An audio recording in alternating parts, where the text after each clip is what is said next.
Hello one welcome to GS वार्ता।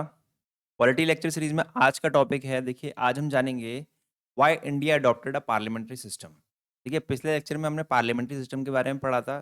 ठीक है, पार्लियामेंट्री सिस्टम के मेरिट्स एंड डीमेरिट्स। ठीक है, तो आज हम जानेंगे कि इंडिया ने क्यों पार्लियामेंट्री सिस्टम को अडॉप्ट किया और प्रेसिडेंशियल सिस्टम को अडॉप्ट नहीं किया। ठीक है, आइए शुरू करते हैं अपना लेक्चर। देखिए, सबसे पहले जो चीज़ है, देखिए क्यों अडॉप्ट किया, उसका सबसे पहला पॉइंट है। देखिए, सबसे पहला पॉइंट है फेमिलियरिटी विद द सिस्टम। देखिए, हम फेमिलियर थे इस सिस्टम को लेके, पहले पार्लियामेंट्री सिस्टम को लेके हम फेमिलियर थे, हम पहले से जानते थे इस सिस्टम।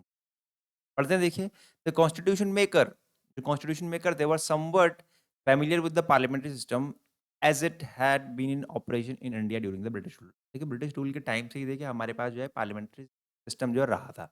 ठीक है, तो हम इससे फेमिलियर थे, हम जानते थे इसमें क्या अच्छी बातें हैं, क्या बुरी बातें हैं। तो देखिए, हम ऐसा कोई भी सिस्टम नहीं लाना चाहते थे जिसको लेकर हम बिल्कुल इमेच्योर हों। ठीक है, और वो बाद में दिक्कत कर जाए। जब हम इंडिपेंडेंट हुए तो हमने इसीलिए जो है अपने पार्लियामेंट्री सिस्टम को चुना। ठीक है, फिर देखिए प्रेफरेंस टू मोर रिस्पॉन्सिबिलिटी। देखिए, मोर रिस्पॉन्सिबल माना जाता है। देखिए, मेरिट्स में हमने पढ़ा था इसके पहले भी पिछले लेक्चर में कि जो पार्लियामेंट्री सिस्टम ऑफ गवर्नमेंट है वो ज़्यादा रिस्पॉन्सिबल पाया गया।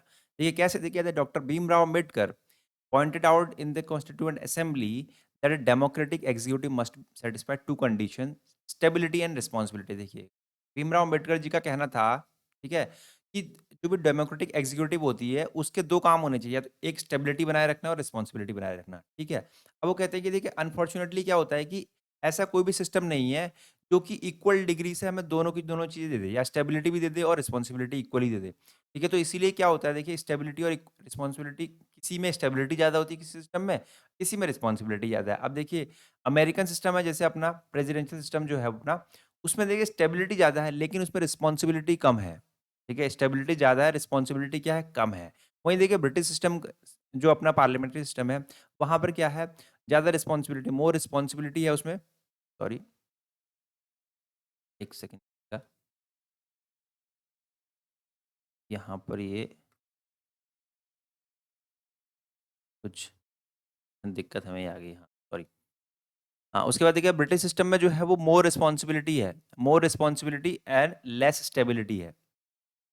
ठीक, लेस स्टेबिलिटी। अब देखिए इसीलिए हमने क्या किया, हम रिस्पॉन्सिबल चाह रहे थे, रिस्पॉन्सिबल गवर्नमेंट चाह रहे थे, तो इसीलिए हमने पार्लियामेंट्री फॉर्म ऑफ गवर्नमेंट को चुना, जो कि अपने ब्रिटिश सिस्टम में भी क्या है, पार्लियामेंट्री सिस्टम।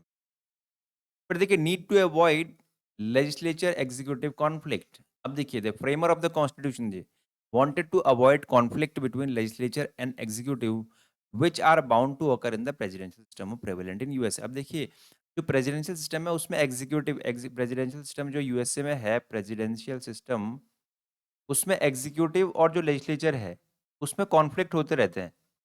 ठीक है, लेजिस्लेचर एग्जीक्यूटिव में कॉन्फ्लिक्ट होते रहते हैं। अब देखिए हमारा जो कंट्री था वो नया-नया इंडिपेंडेंट हुआ था, तो कॉन्स्टिट्यूशन मेकर ने सोचा कि देखिए न्यूली इंडिपेंडेंट कंट्री है, तो देखिए कुछ हम जो है वो एग्जीक्यूटिव और जो लेजिस्लेचर उसमें कॉन्फ्लिक्ट हम अभी नहीं देख सकते। एग्जीक्यूटिव और लेजिस्लेचर में जो है कॉन्फ्लिक्ट जो है वो न्यूली इंडिपेंडेंट कंट्री है, तो अभी ये इस तरह की कॉन्फ्लिक्ट जो अच्छे नहीं है। तो उन्होंने क्या सोचा कि वो चाह रहे थे अवॉइड करना, तो इसलिए उन्होंने पार्लियामेंट्री सिस्टम ऑफ गवर्नमेंट को चुना जिसमें एग्जीक्यूटिव और लेजिस्लेचर के बीच में क्या रहता है, हार्मनी रहती है।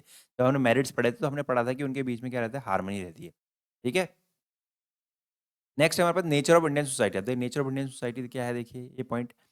देखिए इंडियन सोसाइटी जो हेटेरोजेनियस स्टेट्स है, देखिए मोस्ट हेटेरोजेनियस सोसाइटी है अपने इंडिया की। देखिए कई सारे लोगों को मिलकर बनी है, कॉम्प्लेक्स प्लूरल सोसाइटी है, कई रिलीजन हमारे कंट्री में रहते हैं।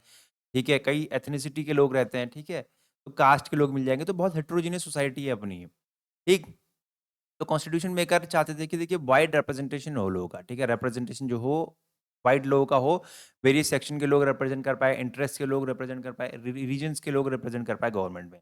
तो इसलिए देखिए जो हमारा जो पार्लियामेंट्री सिस्टम है उसमें क्या है, चुनाव होते हैं, ठीक है, इलेक्शन होते हैं और वाइड रिप्रेजेंटेशन होता है। ठीक है, कई कास्ट के लोग आते हैं, कई रिलीजन के लोग आते हैं, तो क्या इससे क्या बना रहता है, this promotes a national spirit among the people and builds a United India. इससे क्या रहता है कि एक नेशनल स्पिरिट की भावनाएं आती है जब सारे लोग मिलकर जो है वो देश के निर्माण में काम करते हैं। ठीक है, तो यहाँ पर नेचर ऑफ इंडियन सोसाइटी बहुत बड़ा रोल प्ले करती है पार्लियामेंट्री सिस्टम ऑफ गवर्नमेंट को अपनाने के लिए।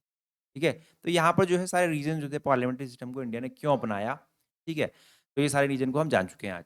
अगर आपको ये लेक्चर पसंद आ रहे हो और आपके लिए कंटेंट यूजफुल है तो आप चैनल को लाइक शेयर एंड सब्सक्राइब जरूर कर सकते हैं। Thank you so much.